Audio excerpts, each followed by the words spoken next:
કતારથી 17,600 metric ton પ્રવાહીકૃત petroleum વાયુનો જથ્થો લઈ મેંગલુરુ બંદર પહોંચ્યું વિશાળ જહાજ. વિતરણની કામગીરી તેજ કરાશે.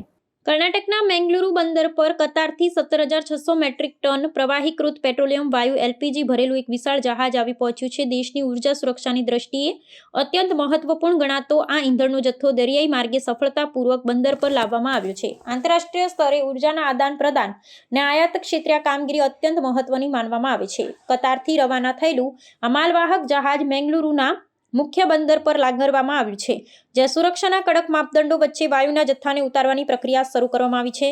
17,600 મેટ્રિક ટનનો આ માતબર જથ્થો પ્રાદેશિક સ્તરે ઘરગથ્થુ રાંધણ ગેસ અને ઔદ્યોગિક એકમોની જરૂરિયાતોને પહોંચી વળવામાં નિર્ણાયક સાબિત થશે. બંદર સત્તાધિકારીઓ અને ઈંધણ કંપનીઓના સંયુક્ત સંકલન દ્વારા આ જથ્થાના સુરક્ષિત સંગ્રહ અને વહન માટેની તમામ વ્યવસ્થાઓ સુનિશ્ચિત કરવામાં આવી છે.